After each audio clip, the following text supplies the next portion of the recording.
Hi friends, welcome back to our channel. ഇന്നത്തെ നമ്മുടെ recipe butterscotch കേക്കാണ്. ഞാൻ ഒരിക്കലും ബട്ടർസ്കോച്ച് കേക്കിൻ്റെ റെസിപ്പി അപ്ലോഡ് ചെയ്തിട്ടുണ്ട്.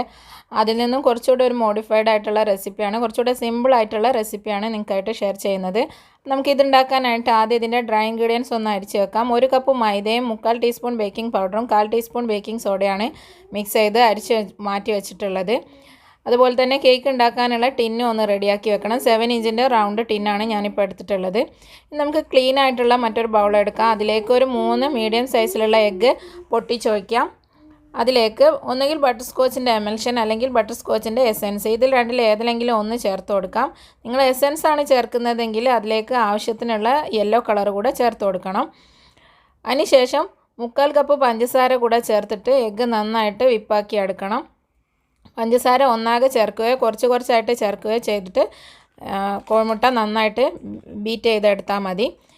ഇനി നമ്മൾ ഇതിലേക്ക് ചേർക്കുന്ന വെറ്റ് ഇൻഗ്രീഡിയൻറ്റ് 1/4 കപ്പ് പാലും 1/4 കപ്പ് ഓയിലുമാണ്. ഓയിലിന് പകരം നിങ്ങൾക്ക് ബട്ടർ മെൽറ്റ് ചെയ്തിട്ടും ചേർക്കാം.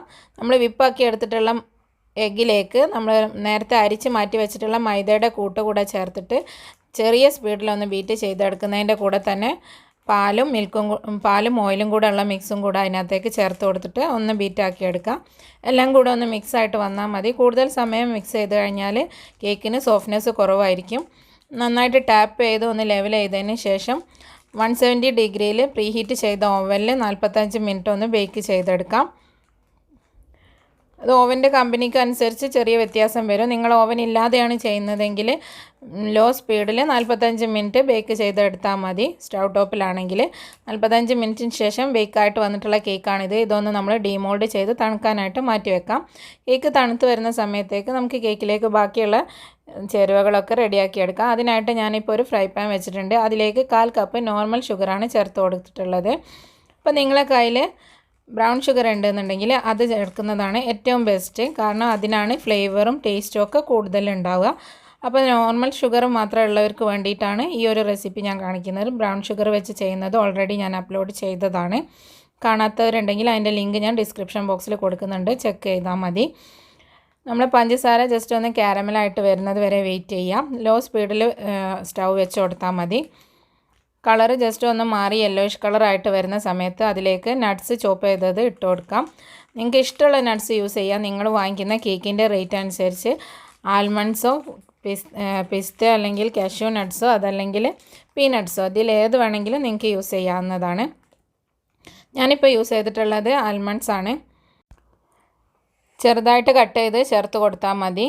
അപ്പോൾ നിങ്ങൾ അതിന് ശേഷം ഒന്ന് മിക്സ് ചെയ്തിട്ട് ഗ്രീസ് ചെയ്തിട്ടുള്ള ഒരു സർഫസിലേക്ക് ഒഴിച്ചു കൊടുക്കുക. അപ്പോൾ സ്റ്റീലിൻ്റെ അതുപോലെ തന്നെ മെറ്റലിൻ്റെ ഒരു പാത്രം എടുക്കുന്നതായിരിക്കും ഏറ്റവും ബെസ്റ്റ് ആയിട്ടുള്ളത്. കാരണം ഇത് നല്ല ചൂടാണ്. നമ്മൾ ചില്ലിൻ്റെ ഒക്കെ പാത്രമാണ് എടുക്കുന്നതെങ്കിൽ പെട്ടെന്ന് പൊട്ടിപ്പോകാനുള്ള ചാൻസ് കൂടുതലാണ്. ഇനി ഇത് തണുത്ത് നന്നായിട്ട് റൂം ടെമ്പറേച്ചറിൽ എത്തുന്നത് വരെ നമുക്ക് വെയിറ്റ് ചെയ്യാം. ഇതേ സോസ് പാനിൽ തന്നെ നമുക്ക് ഇതിലേക്കുള്ള സോസ് കൂടെ റെഡിയാക്കി എടുക്കാം. അതിനായിട്ട് ഞാൻ 1/2 കപ്പ് പഞ്ചസാരയാണ് എടുത്തിട്ടുള്ളത്. നോർമൽ ഷുഗറാണ്. ഈ ഒരു പഞ്ചസാരയ്ക്ക് പകരം നമുക്ക് ബ്രൗൺ ഷുഗർ എടുക്കാവുന്നതാണ്. ബ്രൗൺ ഷുഗർ എടുക്കുകയാണെങ്കിൽ മെഷർമെൻ്റ് ഒക്കെ സെയിം തന്നെയാണ്. 1/2 കപ്പ് തന്നെയാണ് ചേർക്കേണ്ടത്. ബ്രൗൺ ഷുഗർ എടുക്കുമ്പോഴാണ് നമുക്ക് ശരിക്കും ആ ബട്ടർ സ്കോച്ചിൻ്റെ ആ ഒരു ഫ്ലേവർ നമ്മൾ എസൻസ് ഒന്നും ചേർക്കാണ്ട് തന്നെ നമുക്ക് കിട്ടുന്നത്. അതിനുശേഷം ഇത് കാരമലായി വന്നതിന് ശേഷം അതിനകത്ത് ക്രിസ്റ്റൽസ് ഒന്നും ഇല്ലയെന്ന് ഉറപ്പാക്കണം. നന്നായിട്ടൊന്ന് മിക്സ് ചെയ്ത് കൊടുക്കുക. ക്രിസ്റ്റൽസ് എല്ലാം നന്നായിട്ട് അലിഞ്ഞ് വന്നതിന് ശേഷം അതിലേക്ക് 1/4 കപ്പ് ഫ്രഷ് ക്രീം ചേർത്ത് കൊടുക്കാം. നിങ്ങളുടെ കയ്യിൽ ഇപ്പോൾ ഫ്രഷ് ക്രീം ഇല്ല എന്നുണ്ടെങ്കിൽ നിങ്ങൾ വിപ്പിംഗ് ക്രീം ചേർത്തോ. പക്ഷേ ഒരു കുഴപ്പം എന്താണെന്ന് വെച്ചാൽ വിപ്പിംഗ് ക്രീം ചേർത്ത് കഴിഞ്ഞാൽ സോസ് കുറച്ചുകൂടെ ഒന്ന് ലൂസായിരിക്കും. സോസ് നമ്മളതിലേക്ക് ക്രീം ഒഴിക്കുന്ന സമയത്ത് തീ മാക്സിമം കുറച്ച് വെക്കുക. എന്നിട്ട് ഒഴിച്ച് കൊടുക്കുക. അതിൻ്റെ കൂടെ തന്നെ 1 ടേബിൾ സ്പൂൺ ബട്ടർ കൂടെ ഞാൻ ഇതിനകത്തേക്ക് ചേർത്തിട്ടുണ്ട്. ഫ്ലേവർ ഒന്ന് കൂട്ടാൻ വേണ്ടിയിട്ടാണ് ചേർത്തിട്ടുള്ളത്. പിന്നെ 1-2 ഡ്രോപ്സ് ബട്ടർ സ്കോച്ചിൻ്റെ എസൻസ് കൂടെ ചേർത്തിട്ടുണ്ട്. അപ്പോൾ നിങ്ങൾ എടുക്കുന്നത് ബ്രൗൺ ഷുഗർ ആണെങ്കിൽ ഈ എസൻസ് ചേർക്കുന്ന സ്റ്റെപ്പ് നിങ്ങൾക്ക് ഒഴിവാക്കാവുന്നതാണ്. അല്ലാണ്ട് തന്നെ അതിന് നല്ല ബട്ടർ സ്കോച്ചിൻ്റെ ഫ്ലേവറാണ് ഉണ്ടാവുക. നന്നായിട്ട് മിക്സ് ചെയ്യാം.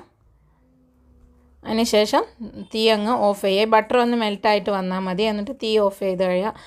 അധികം നേരം സമയം നമ്മൾ സ്റ്റൗവിൽ വെച്ചിട്ട് ചൂടാക്കി എടുക്കരുത്. തിക്കായി പോകും. പിന്നെ നമുക്ക് കേക്കിൽ അപ്ലൈ ചെയ്യാനും പ്രയാസമായിരിക്കും. അപ്പോൾ ഈ ഒരു പരുവത്തിൽ നമുക്ക് ഓഫ് ചെയ്ത് വെക്കാം.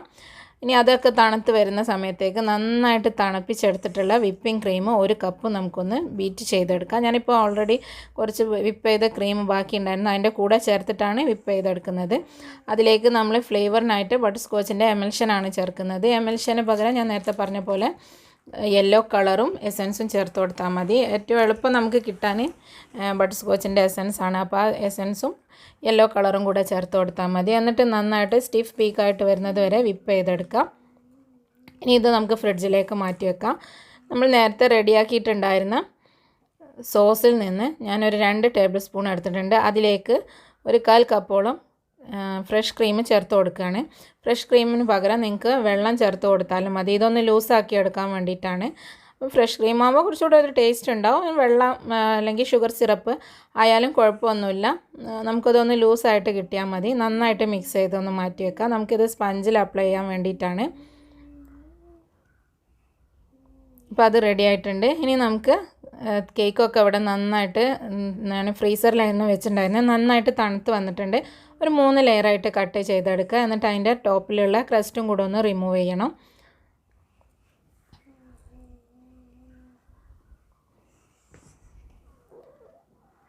മൂന്ന് ലെയറായിട്ട് ഞാൻ കട്ട് ചെയ്തിട്ടുണ്ട്. നമ്മൾ ഫ്രീസറിൽ നിന്ന് എടുത്തതായതുകൊണ്ട് നല്ല നീറ്റായിട്ട് നമുക്ക് കട്ട് ചെയ്യാൻ പറ്റും.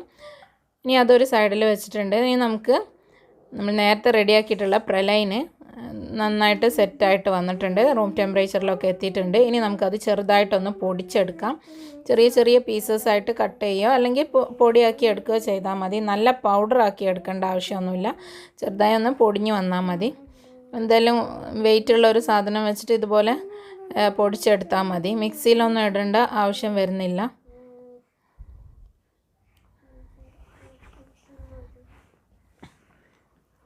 ഇനി ഫുഡ് പ്രോസസ്സറൊക്കെ ഉള്ളവരാണെങ്കിൽ എളുപ്പത്തിന് വേണമെങ്കിൽ അതിനകത്ത് ഇട്ടിട്ട് ചെയ്തെടുക്കാവുന്നതേ ഉള്ളൂ.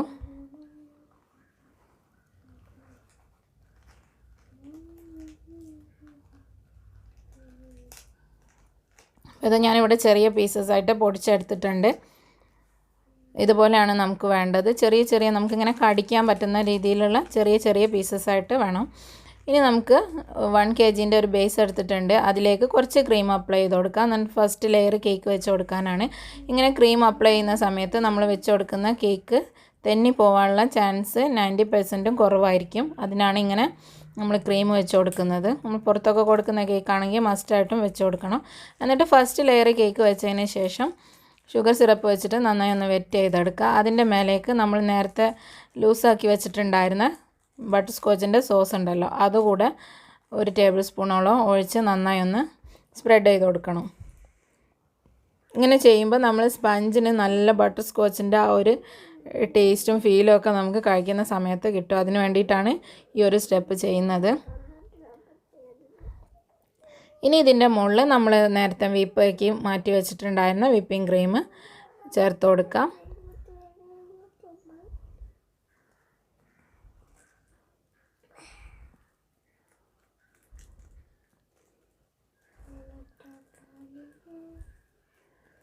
അതിൻ്റെ മേലേക്ക് നമ്മൾ ആദ്യം തയ്യാറാക്കി വെച്ചിട്ടുള്ള ലൂസാക്കിയിട്ടില്ലാത്ത സോസ് അത് 2 ടേബിൾ സ്പൂണ് ഒഴിച്ചു കൊടുക്കാം.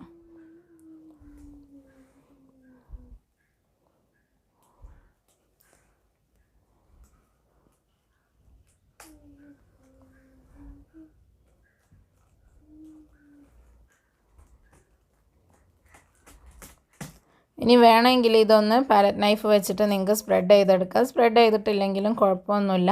ഇതിൻ്റെ മേലെ പ്രലൈനും കൂടെ സ്പ്രെഡ് ചെയ്തിട്ട് അടുത്ത ലെയർ വെക്കാവുന്നതാണ്. ഞാനിപ്പോൾ ജസ്റ്റ് ഒന്ന് സ്പ്രെഡ് ചെയ്യുന്നത് കാണിക്കുന്നുണ്ട്. മസ്റ്റല്ല, വേണമെങ്കിൽ ചെയ്താൽ മതി, അത്രയേ ഉള്ളൂ.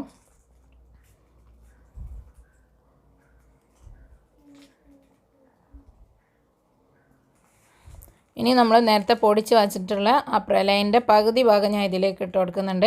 നിങ്ങൾ പുറത്തൊക്കെ പ്രലൈൻ ഇടണമെന്നുണ്ടെങ്കിൽ പകുതി ഇടേണ്ട, ഒരു 1/4 ഭാഗമൊക്കെ ഇട്ടാൽ മതി. ബാക്കി നിങ്ങൾക്ക് പുറത്തൂടെ ഇട്ട് കൊടുക്കാനായിട്ട് മാറ്റി വെക്കാം. ഞാനിപ്പം പുറത്ത് ഇടുന്നില്ല, അതുകൊണ്ടാണ് മുഴുവൻ പകുതി ഇതിനകത്തേക്ക് ഇട്ട് കൊടുത്തിട്ടുള്ളത്. എന്നിട്ട് സെക്കൻഡ് ലെയർ വെച്ചിട്ട് സെയിം നമ്മൾ ഫസ്റ്റ് ലെയറിൽ ചെയ്ത അതേപോലെ തന്നെ ഫില്ലിംഗ് ഒക്കെ വെച്ച് കൊടുക്കുക. എന്നിട്ട് തേർഡ് ലെയറും വെച്ചിട്ട് നന്നായിട്ട് നനച്ചെടുത്തതിന് ശേഷം അതിൻ്റെ മേലെ സോസ് കൂടെ ഒഴിച്ച് റെഡിയാക്കിയതിന് ശേഷം ഫസ്റ്റ് ക്രം കോട്ട് ചെയ്തെടുക്കാം. ക്രം കോട്ട് ചെയ്തെടുത്തതിന് ശേഷം നമ്മൾ ഐസിങ് ചെയ്തെടുക്കുമ്പോൾ നല്ല നീറ്റായിട്ടുള്ള പെർഫെക്റ്റ് ആയിട്ടുള്ള കേക്ക് നമുക്ക് ചെയ്തെടുക്കാനായിട്ട് പറ്റും. പിന്നെ ഈ ഒരു കേക്കിൻ്റെ റേറ്റ് നമ്മൾ ഡിപ്പെൻഡ് ചെയ്യുന്നത് നമ്മൾ ഇതിനകത്തേക്ക് ചേർക്കുന്ന നട്ട്സിനെ ആശ്രയിച്ചാണ്. അപ്പോൾ 650-700 രൂപ മുതൽ സ്റ്റാർട്ടിങ് വരുന്നുണ്ട്. ഓരോ ഏരിയയിലനുസരിച്ചാണ് അതിൻ്റെ ഒരു പ്രൈസും കാര്യങ്ങളൊക്കെ വരുന്നത്. 700 രൂപ മുതൽ നമുക്ക് 900 രൂപ വരെ ഈ ഒരു കേക്കിന് റേറ്റ് വാങ്ങിക്കാവുന്നതാണ്. നമ്മൾ ഇതിനകത്ത് ഇടുന്ന നട്ട്സ് ഏതാണോ എന്ന് നോക്കിയിട്ടാണ് നമ്മൾ റേറ്റ് വാങ്ങിക്കുന്നത്. പീനട്ട്സൊക്കെ ആണ് ഇടുന്നെങ്കിൽ 700 രൂപക്ക് നമുക്ക് കൊടുക്കാം.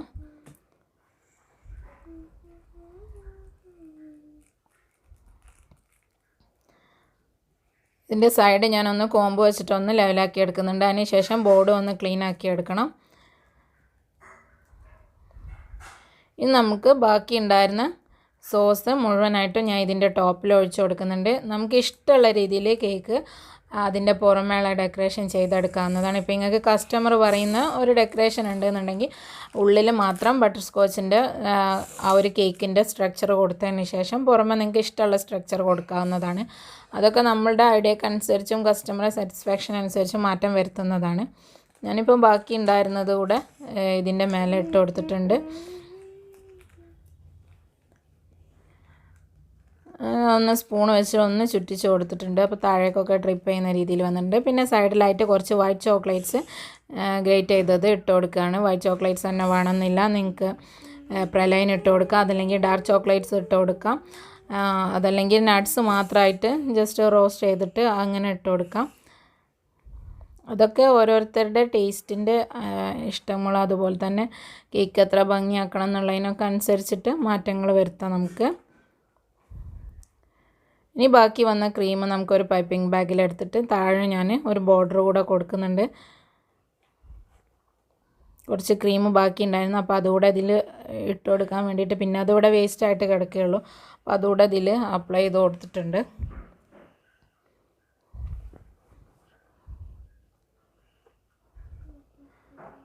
അപ്പോൾ ഇത്രയേ ഉള്ളൂ, നമ്മളെ കേക്കിൻ്റെ ഐസിങ് റെഡി ആയിട്ടുണ്ട്. പിന്നെ ഇതിൻ്റെ മേലെ നമുക്ക് ഇഷ്ടമുള്ള രീതിയിൽ പേര് എഴുതാം. അതായത് ഫോണ്ടൻറ്റ് വെച്ചിട്ടോ അല്ലെങ്കിൽ ക്രീം വെച്ചിട്ടോ നമുക്ക് പേരൊക്കെ എഴുതാം. പിന്നെ ഞാൻ കുറച്ച് ചോക്ലേറ്റ് ഗാർണിഷിങ്ങൊക്കെ അതും കൊടുത്തിട്ടുണ്ട്. അപ്പോൾ അത് ഞാൻ ഇതിനകത്ത് കാണിച്ചിട്ടില്ല. അപ്പോൾ നമ്മുടെ ടേസ്റ്റി ആയിട്ടുള്ള ബട്ടർ സ്കോച്ച് കേക്ക് ഇവിടെ റെഡി ആയിട്ടുണ്ട്.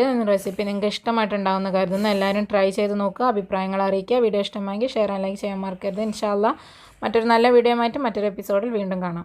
Thank you for watching.